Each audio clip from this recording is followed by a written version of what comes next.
ছাত্ৰ-ছাত্ৰীসকল আজি সপ্তমমান শ্ৰেণীৰ গণিতৰ অনুশীলনী 2.2 ৰ প্ৰশ্ন উত্তৰ কৰিব ওলাইছো। 1 নম্বৰ আছে প্ৰতিক্ৰম নিৰ্ণয় কৰা। ইয়াৰ আগতে আমি প্ৰতিক্ৰম কি সেই কথাটো জানিব লাগিব। আৰু ইয়াতে মুঠতে 5টা অংক দিয়া আছে। এইকেইটা আমি কৰি চাম। তাৰ আগতে আমি প্ৰতিক্ৰম কি সেইটো জানিলো। প্ৰতিক্ৰম হৈছে দুটা সংখ্যাৰ পূৰণফল যেতিয়া 1 হয় তেতিয়া এটাক আনটোৰ প্ৰতিক্ৰম বোলে। ইয়াতে ধুনীয়াকৈ লিখি দিছো মই যে কি কয় প্ৰতিক্ৰম হৈছে দুটা সংখ্যাৰ পূৰণফল 1 হলে এটাক আনটোৰ প্ৰতিক্ৰম বুলি কয়। এতিয়া আমি যদি 1/2 লিখো আৰু 2/1 এনেকৈ লিখো তেতিয়া ইহঁত দুটাৰ পূৰণফল এইটো পূৰণ চিন দিয়া আছে। ইহঁত দুটাৰ পূৰণফল কি হ'ব তোমালোকে চাবা 2 কাটি যাব 1 আৰু 1 আৰু 1 পূৰণ কৰিলে 1 হয়। 1ক 1ৰে ডিভাইড কৰিলে কি হৈ যায় 1 হয়। এটো হ'ল 1। গতিকে এই সংখ্যাটোৰ হাফৰ প্ৰতিক্ৰম কি হ'ব 2/1 অৰ্থাৎ 2 যদি একেৰে হৰণ কৰোঁ 2 হ'ব। গতিকে হাফৰ প্ৰতিক্ৰম কি হ'ব 2 এনেকুৱা হ'ব। আমি অংককেইটা কৰোঁ। এতিয়া কৰিলে তোমালোকে ভালদৰে ক্লিয়াৰ হৈ যাবা। এটো দিয়া আছে 6ৰ প্ৰতিক্ৰম কি হ'ব। এতিয়া 6ৰ প্ৰতিক্ৰম হ'ব আমি ইয়াৰ লগত কি পূৰণ কৰিলে 1/6 যদি পূৰণ কৰোঁ তেতিয়া কি হ'ব 1 হ'ব। 6 কাটি যাব আৰু ইয়াত থাকিব 1। গতিকে আনসাৰটো 1 পালো। তাৰ মানে 6ৰ প্ৰতিক্ৰম কি হ'ব বা ৰেচিপ্ৰকেল কি হ'ব 1/6। এইটো হ'ব আমাৰ উত্তৰ। আমি প্ৰতিক্ৰমক ইংলিছত কওঁ ৰেচিপ্ৰকেল আৰু নাইবা মাল্টিপ্লিকেটিভ ইনভাৰ্স বুলিও আমি কওঁ। গতিকে এইটো ইংলিছ মিডিয়ামৰ ষ্টুডেণ্টৰ কাৰণেও এইটো সহায়কাৰী হ'ব ভিডিঅ'টো। তে প্ৰতিক্ৰম বা ৰেচিপ্ৰকেল নিৰ্ণয় কৰা ৰেচিপ্ৰকেল 6ৰ ৰেচিপ্ৰকেল কি বুলি ক'লে সেইটো হ'ব আনসাৰটো হ'ব 1/6। নাম্বাৰ বি টু হাফ আছে অলপ আগত মই কৰিয়ে দেখাইছিলোঁ। তেতিয়া ইয়াৰ প্ৰতিক্ৰম কি হ'ব 2 হ'ব। গতিকে হাফৰ প্ৰতিক্ৰম কি পালো আমি 2। ঠিক তেনেদৰে C2 আছে 8/17। ইয়াৰ ওলোটাটো কি হ'ব 17/8। তেতিয়া আনসাৰটো হ'ব এনেদৰে লিখিব লাগিব 8/17ৰ প্ৰতিক্ৰম 17/8। একেবাৰে সহজ। নাম্বাৰ D2 আছে 1ৰ প্ৰতিক্ৰম কি হ'ব 1ৰ প্ৰতিক্ৰম কি হ'ব 1 হ'ব। কাৰণ 1 আৰু 1 পূৰণ কৰিলে কি হয় 1 হয়। গতিকে আনসাৰটো কি হ'ব 1ৰ প্ৰতিক্ৰম 1। নেক্সট আহো আমি নম্বৰটোলৈ। এইটো আমি কি কৰিব লাগিব মিশ্ৰ ভগ্নাংশত আছে। ইয়াক আমি অপ্ৰকৃত ভগ্নাংশলৈ ৰূপান্তৰিত কৰিব লাগিব। তাৰ বাবে আমি তলত 5 আছে 5 লিখিব লাগিব আৰু ওপৰত কি হ'ব 2 × 5 2 আৰু 5 পূৰণ হ'ব। লগতে কি হ'ব +3 হ'ব। এইটো হোৱাৰ পিছত আমি কি কৰিম তলত 5 লিখিম। প্ৰথমতে পূৰণ কৰিম যাৰ মাজত পূৰণ চিন আছে। 5 দুগুণ ইয়াত কি আহিব 10 আহিব। লগতে কি আছে 3 আছে। তাৰ পিছত আমি কিমান পালো 13/5 পালো। আমি এই মিশ্ৰ ভগ্নাংশটো কৰি আমি পালোগৈ 13/5। গতিকে একেবাৰে মুখে মুখে তোমালোকে কৰিব পাৰিবা 2 সমস্ত 5/3ৰ প্ৰতিক্ৰম কি হ'ব 5/13। ওলোটাটো হয় সদায় সেইকাৰণে 5/13 হ'ব ইয়াৰ প্ৰতিক্ৰম। এবাৰ 2 নম্বৰৰ প্ৰশ্নবোৰলৈ আহোঁ। ইয়াত আছে মান নিৰ্ণয় কৰা। এত আমাৰ 5টা অংক দিয়া আছে। B2 আছে C2 তেনেকে অংক আছে। গতিকে আমি ইয়াৰ মান নিৰ্ণয় কৰিব লাগে। কেনেদৰে কৰোঁ চাওঁ হা। 2 এইটো দিয়া আছে 6 হৰণৰ চিন দিয়া আছে 3/8 দিয়া আছে। এতিয়া আমি ইয়াৰ মান নিৰ্ণয় কৰিবলৈ 6 লিখিমে। এই হৰণ চিনটো পূৰণ চিন যদি কৰি দিওঁ আমি তেতিয়া এইটো উলটি যাব। তাৰ মানে 8টো ওপৰত যাবগৈ আৰু তলত কি আহিব 3 আহিব। এতিয়া আমি 3ৰে 6 কাটিব পাৰোঁ। 3 দুগুণ কিমান হয় 6। এতিয়া থাকিল কিমান 2 পূৰণ 8 2 × 8 থাকি গ'ল। তাৰ মানে 8 দুগুণ কিমান 16। এইটো হ'ল আমাৰ নিৰ্ণয় উত্তৰ। 2 নম্বৰটো আছে 31ক আমি হৰণ কৰিব লাগে 2/3 ৰে একেদৰে আগৰটোৰ নিচিনাকৈ আমি কৰিম হৰণৰ চিনৰ ঠাইত পূৰণ চিন দিম তেতিয়া 3 টো ওপৰত হ'ব তলত 2 হ'ব উলটি যাব এতিয়া আমি 31ক 2 ৰে কাটাকাটি নাযায় গতিকে আমি কি কৰিম ওপৰত দুটা পূৰণ কৰিম 31 আৰু 3 পূৰণ কৰিম আৰু তলত কি থাকিব 2 থাকিব তেতিয়া আমি 3 গুণ 3 3 3 গুণ 9 হ'ল আৰু তলত 2 হ'ল এতিয়া আমি 93ক আমি কিহেৰে হৰণ কৰিম 2 ৰে হৰণ কৰিম 4 দুগুণ কিমান হয় 8 হয় বিয়োগ কৰিলো 1 হ'ল 13 হ'ল 6 দুগুণ কিমান 12 গতিকে 12 দিলো আমি 6 বাৰ দিলো এতিয়া 1 থাকি গ'ল তেতিয়া আমি ইয়াক এটা মিশ্ৰ ভগ্নাংশত লিখিব পাৰো এই হেৰিটো ভগ্নাংশটো তাৰ মানে আমি কিমান পালো 46 ইয়াতে লিখিব লাগিব 46 সমস্ত তলত 2 থাকিব 2 ভাগৰ আৰু ওপৰত কি থাকিব 1 থাকিব এইটো হ'ব আমাৰ ইয়াৰ মান এইখিনি মানটো আমি কি পালো 46 সমস্ত 2 ভাগৰ 1 এইটো এতিয়া 2 একেবাৰে এৰ 5 নম্বৰটো কৰিম ইয়াত 3 হৰণ চিন দিয়া আছে 2 সমস্ত 4 ভাগৰ 1 দিয়া আছে আমি ইয়াক অপ্ৰকৃত ভগ্নাংশলৈ নিম 4 লিখিম 4 দুগুণ কিমান হয় 8 হয় 8 একে যোগ কৰিলে 9 হ'ব এতিয়া আমি এইখিনিৰ পৰা আমি পালো কিমান 4 ভাগৰ 9 পালো এতিয়া 3 ইয়াত থাকিলে এই হৰণ চিনটো আমি এতিয়া কৰিম পূৰণ চিন তেতিয়া ওপৰত 4 যাব তলত 9 আহিব এতিয়া আমি কাটাকাটি কৰিব পাৰিম 3 ৰে 9 কাটিলে 3 বাৰ হ'ল তাৰ মানে ওপৰত থাকিলে 4 তলত থাকিলে 3 এতিয়া 3 ৰে আমি যদি 4 হৰণ কৰো কিমান বাৰ যাব 4ক 3 ৰে হৰণ কৰিলে সকলোৱে জানে এবাৰ যায় 3 লিখিলো ইয়াৰ পৰা কি থাকিল 1 বাকি থাকি গ'ল গতিকে আমি যেতিয়া 4/3ক আমি মিশ্ৰ ভগ্নাংশত লিখিম তেতিয়া কেনেকৈ লিখিম এই ওপৰত থকা অংকটো ইয়াত লিখিম আৰু কিহেৰে হৰণ কৰিছিলো 3 ৰে ইয়াত তলত 3 আছে গতিকে 3 হ'বই আৰু কি বাকি থাকি গ'ল 1 টো ইয়াতে আহিব এইটো হ'ব ইয়াৰ মান এবাৰ আহো আমি 2ৰ বিৰ 1 নম্বৰটো ইয়াত আছে 2 সমস্ত 4 ভাগৰ 1ক হৰণ চিন আছে কিহেৰে হৰণ কৰিব লাগে 3 ৰে হৰণ কৰিব লাগে আমি আগতে এইটো আগৰ দৰে আমি মিশ্ৰ ভগ্নাংশটো অপ্ৰকৃত ভগ্নাংশলৈ নিম 4 দুগুণ 8 8 একে কিমান 9 ইয়াত হৰণৰ চিন আছে 3 আছে তাৰ পিছত আমি কি কৰিম 9/4 লিখিম এতিয়া পূৰণ চিন দিম আমি জানো এইটো 3 আছে যদিও 3 তলত কি আছে 1 আছে বুলি আমি জানো 3ক একেৰে হৰণ কৰিলে 3 হয় গতিকে 3ৰ সলনি আমি 3/1ও লিখিব পাৰো এতিয়া যেতিয়া হৰণ চিন আছিল আমি তাক কনভাৰ্ট কৰিলো পূৰণ চিনলৈ সলনি কৰিলো তেতিয়া কি হ'ব এইটো উলটি যাব যেহেতু কি হ'ব তেতিয়া 1 টো ওপৰলৈ যাব আৰু তলত কি থাকিব 3 থাকিব এতিয়া কাটাকাটি কৰিম এইটো 3 হ'ল আৰু ওপৰত কি থাকিল 3 গুণ 3 আৰু তলত থাকিলে 4 এইটো হ'ল আমাৰ নিৰ্ণয় উত্তৰ এইটো নিয়মেৰে তোমালোকে বিৰ 2ৰ বিৰ আটাইকেইটা কৰিব পাৰিবা নিশ্চয় এবাৰ আহো 2ৰ সি নম্বৰটোলৈ ইয়াতে আছে 3 সমস্ত 6 ভাগৰ 1 হৰণ চিন আছে 2 সমস্ত 3 ভাগৰ 1 আছে আমি আগতে এই মিশ্ৰ ভগ্নাংশবোৰক কি কৰি ল'ম অপ্ৰকৃত ভগ্নাংশলৈ পৰিৱৰ্তন কৰি ল'ম তলত 6 আছে 6 থাকিব 6 3 গুণ কিমান 18 হয় 18 আৰু 1 যোগ হ'ব কি হ'ব ওপৰত 19 তাৰ পিছত হৰণৰ চিন আমি লিখিমেই ঠিক তেনেদৰে পিছৰটো 3 টো লিখিম 3 দুগুণ কিমান হয় 6 একে কি হ'ব 7 হ'ব এবাৰ আমি হৰণ চিনটো পূৰণ চিনলৈ সলনি কৰিম এইটো পূৰণ চিন দিম তেতিয়া এইটো উলটি যাব ওপৰত 3 হ'ব তলত 7 হ'ব কটাকটি কৰিব পাৰিম 3 দে 6ক কৰিলে 2 আৰু ইয়াত 1 আছে তাৰ মানে তলত কি থাকিল 2 * 7 ওপৰত কি থাকিল 19 * 1 আমি যেতিয়া পূৰণ কৰি দিম তেতিয়া কি হ'ব ওপৰত 19 হ'ব তলত 14 এতিয়া 19ক 14 দি হৰণ কৰিম আমি তেতিয়া কি হ'ব 14 দি কৰিলে 1 টাইমছ যাব এবাৰ যাব 14 লিখিলো মাইনাস কৰিলো কি হ'ল 5 থাকি গ'ল গতিকে ইয়াক আমি মিশ্ৰ ভগ্নাংশত লিখিম কিমান পালো আমি ওপৰত ভাগফল পালো 1 হেতু ইয়াত লিখিম আৰু কিহেৰে হৰণ কৰিছিলো 14 এৰে হৰণ কৰিছিলো বাকি কি থাকি গ'ল বাকি থাকিল 5 হেতু ইয়াতে হ'ব ইয়াৰ মানটো হ'ল 1 সমস্ত 14 ভাগৰ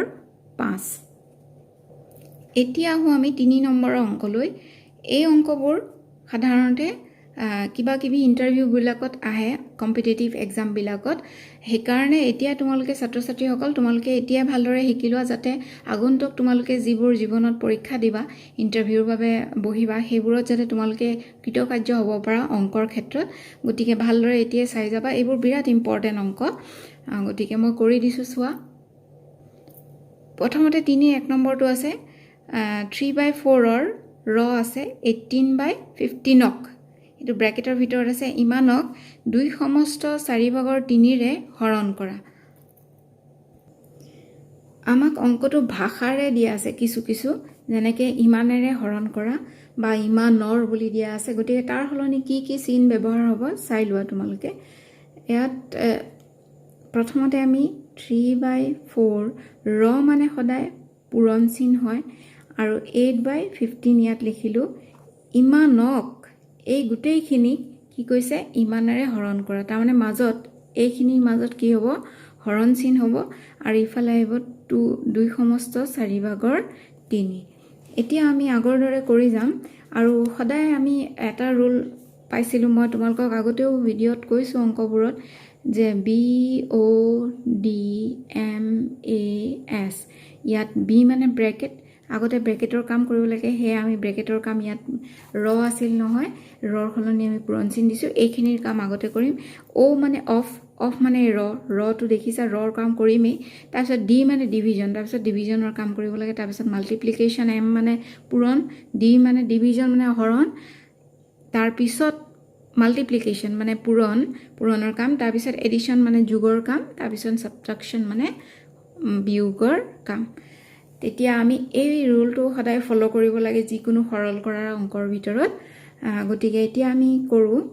এই ব্ৰেকেটৰ আগতে ব্ৰেকেটৰ ভিতৰৰ কাম আৰু অফৰ কাম গতিকে অফটো ৰ লিখিলোৱে এতিয়া ইয়াৰ ভিতৰত ব্ৰেকেটৰ ভিতৰৰ কাম কৰিম আমি 3ৰে আমি 15ক কাটিলে কি হ'ব 5 বাৰ যাব আৰু 4ৰে যেতিয়া 8ক কাটিম তেতিয়া কেইবাৰ যাব 2 বাৰ যাব তাৰমানে ব্ৰেকেটৰ ভিতৰত গোটেই কটাকটি হোৱাৰ পিছত তলত থাকিল অকল 5 আৰু ওপৰত থাকিল অকল 2 এইটো হ'ল ব্ৰেকেটৰ ভিতৰৰ কাম তাৰপিছত হৰণৰ চিন আমি দিম এতিয়া আমি এইখিনি মিশ্ৰ ভগ্নাংশটো আমি অপ্ৰকৃত ভগ্নাংশলৈ নিম তাৰমানে তলত 4 থাকিব আৰু 4 দুগুণ কিমান হয় 8 হয় 8এ 3এ যোগ হ'ব কিমান হ'ব 11 এতিয়া দেখিলা তোমালোকে আগৰ দৰে হৈ গ'ল যেতিয়া আমি আগৰ প্ৰথম অংকবোৰ যি কৰিছিলোঁ এতিয়া এই ভিডিঅ'টোতে সেইখিনি নিচিনাই হৈ গ'ল এতিয়া কি হ'ব 2/5 হ'ব আৰু এই হৰণ চিনৰ সলনি কি হৈ যাব পূৰণ চিন হ'ব আৰু তেতিয়া কি হ'ব ওপৰত 4 হ'ব তলত কি হ'ব 11 হ'ব এতিয়া কোনোটো কাটাকাটি নাযায় গতিকে আমি কি কৰিম ইহঁতক পূৰণ কৰি এনেকৈ লিখি থ'ম ওপৰত হ'ব 2 4 8 তলত হ'ব 55 এইটো হ'ব ইয়াৰ নিৰ্ণয় আনসাৰ অংকটো দেখাত বৰ জটিল আছিল যদিও আমি আগৰ দৰে একদম সহজকৈ কৰি নি পেলাই শেষত আমি উত্তৰটো ধুনীয়াকৈ উলিয়াব পাৰিলোঁ গতিকে পিছৰটো কৰোঁ আহা 2 নম্বৰটোত আছে 6/11ৰ প্ৰতিক্ৰমেৰে এইটো আছে 1/22/13ক হৰণ কৰা গতিকে প্ৰশ্নটো ভালদৰে বুজিবলৈ চেষ্টা কৰিবা এইটোৰে নহয় ইয়াৰ প্ৰতিক্ৰমেৰে কাক হৰণ কৰিব লাগে এইটোক হৰণ কৰিব লাগে আমি যেতিয়া অংকটো কৰোঁ ফাৰ্ষ্টতে আমি এইখিনি যাক হৰণ কৰিব লাগে সেইটো লিখি লওঁ নহয় না গতিকে আমি 1/22/13 লিখিম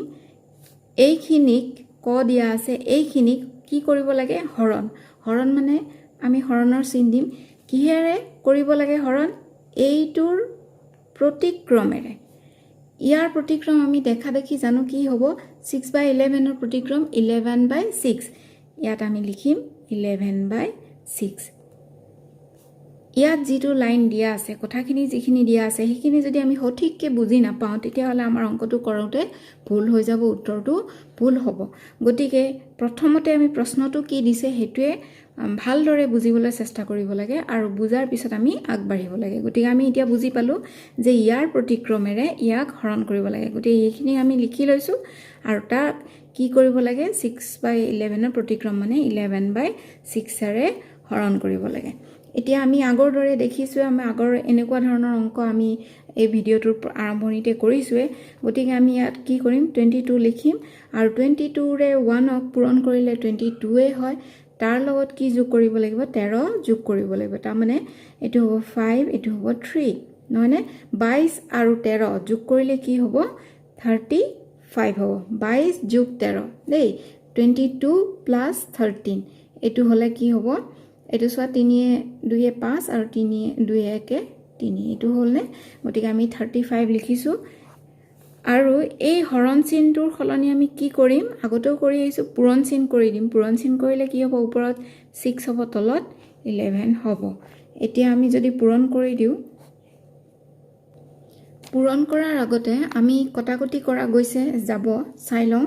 ইয়াক যদি আমি 2 ৰে কাটো 3 বাৰ থাকে আৰু ইয়াক যদি আমি 2 ৰে কাটো 11 থাকে তাৰ মানে তলত কি থাকিল অকল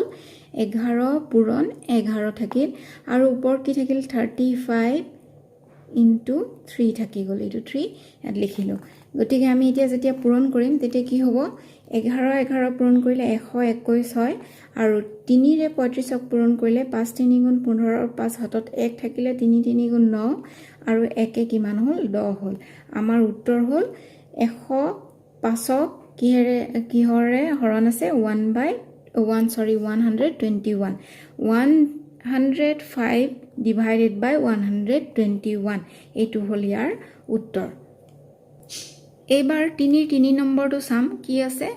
1/3 আৰু 2/5 ৰ পূৰণফলক 3/7 আৰু 2/5 ৰ পূৰণফলৰে হৰণ কৰা গতিকে প্ৰথমতে আমি এইখিনি কাম কৰিম তাৰ পিছত এইখিনি কাম কৰিম তাৰ পিছত তাক হৰণ কৰিম চাওচোন কেনেকৈ কৰিম প্ৰশ্নটো এবাৰ বহিত লিখি লৈছো তোমালোকে লিখাৰ প্ৰয়োজন নাই যেহেতু মই অংকটো এই ভিডিঅত কৰিব লাগিব গতিকে বাৰেপতি কিতাপখন উলিয়াই চাই থকাতকৈ আমি প্ৰশ্নটো ইয়াত লিখি লৈছো কি আছে 1/3 আৰু 2/5 ৰ পূৰণফল প্ৰথমতে আমি ইহঁতৰ পূৰণফল উলিয়াম বা একেবাৰতে যদি কৰো তেতিয়া কি হ'ব 1/3 আৰু 2/5 ৰ পূৰণফলক 3/7 আৰু 2/5 ৰ পূৰণফলৰে হৰণ কৰা বুলি কৈছে তেতিয়া আমি কি কৰিম 1/3 আৰু 2/5 ৰ পূৰণফলক তাৰ মানে 1/3 আৰু 2/5 ৰ কি কৈছে পূৰণফল গতিকে এটো পূৰণ চিন দিম এই পূৰণফলক আমি ব্ৰেকেট দিবও পাৰো পূৰণফলক কি কৈছে 3/7 আৰু 2/5 ৰ পূৰণফলৰে ইয়াত কৈছে না পূৰণফলৰে গতিকে আমি পূৰণ চিন দিলো এটো আমি ব্ৰেকেটত দিম এইখিনি ইয়াত লিখিলো আৰু ইয়াৰখিনি আমি এইটোৰ ব্ৰেকেটৰ ভিতৰত লিখিলো বুজি পাইছা নিশ্চয় কি কৈছে পূৰণফলৰে এইখিনিলৈকে আমি কৰি থৈছো কি কৰিব দিছে হৰণ কৰা তাৰ মানে মাজত কি চিন হ'ব হৰণ চিন হ'ব এই কথাখিনি বাক্যখিনি আমি যেতিয়া অংকৰে লিখিম তেতিয়া এনেকুৱা হ'ব এইখিনিৰ পৰা আমি এইখিনি বনাওতে যাতে কোনো ধৰণৰ ভুল নহয় ইয়াতে ভুল হলে কি হ'ব অংকটো উত্তৰটো নোলাব শুদ্ধকে নোলাব গতিকে আমি ভালদৰে প্ৰশ্নটো বুজি ল'ব লাগে কি সুধিছে আমাক আৰু তাৰ পৰা আমি সহজে উত্তৰটো উলিয়াব পাৰিম এতিয়া সকলোৱে বুজি পাইছা নিশ্চয় আৰু যদি নাই বুজা তোমালোকে ভিডিঅটো আকৌ এবাৰ কৰি পেলাই ৰিভাৰ্স কৰি পেলাই তোমালোকে চাব পাৰা আগুৱাই পেলাই চাব পাৰা মানে তেতিয়া কি হ'ব এইখিনি বুজি পাবা বাৰু এতিয়া আমি আগুৱাই যাওঁ কি আছিলে ইয়াত আমি দেখিছো 2 into 1 এইখিনি কত কাটা কাটি না যায় গতিকে 2 into 1 লিখিলো 3 into 5 লিখিলো ব্ৰেকেট উঠাই দিব পাৰো আমি হৰণ চিন দিলো ইয়াতো তেনেদৰে কাটা কাটি না যায় 3 into 2 লিখিলো 5 into 7 লিখিলো এইখিনি আমি সেকেন্ড লাইনত লিখিলো এতিয়া আমাৰ কি হ'ব ওপৰত 2 গুণ কি হ'ল 2 হ'ল 3 5 গুণ কি হ'ল 15 হ'ল এটো হৰণ চিন লিখাই আছে 3 দুগুণ 6 হ'ল 7 5 গুণ কিমান হ'ল 35 হ'ল এতিয়া আমি কি কৰিম হৰণ চিনটো পূৰণ চিনলৈ হলনি কৰিম 2/15 তেনেকৈ থাকিব এই হৰণ চিনটো পূৰণ চিন লিখোতে ওপৰত 35 হ'ব তলত 6 হ'ব এতিয়া দেখিছো আমি কাটাকাটি কৰিব পৰা যায় তাৰ মানে 2 ৰে আমি 6ক কাটিলে 3 বাৰ হ'ব আৰু এই 15 বা 35ক আমি যদি 5ৰে কাটো এটো 5ৰে কাটিলে 3 হ'ব আৰু 7ৰে 5ৰে যদি 35ক কাটো 7 বাৰ যাব 7 5 গুণ 35 বুজি পালা তোমালোকে 5ৰে আমি দুইটাকে কাটিছো 5 3 গুণ 15 5 7 গুণ 35 আৰু ইয়াত 2ৰে কাটিছো 2 গুণ 2 2 3 গুণ 6 এনেকৈ কাটাকাটি কৰাৰ পিছত আমাৰ কি থাকি গ'ল ওপৰ থাকিল 1 × 7 আৰু তলত থাকিল 3 × 3 তাৰমানে যেতিয়া আমি পূৰণ কৰিম তাৰ উত্তৰটো কি হ'ব ওপৰত 7 × 1 =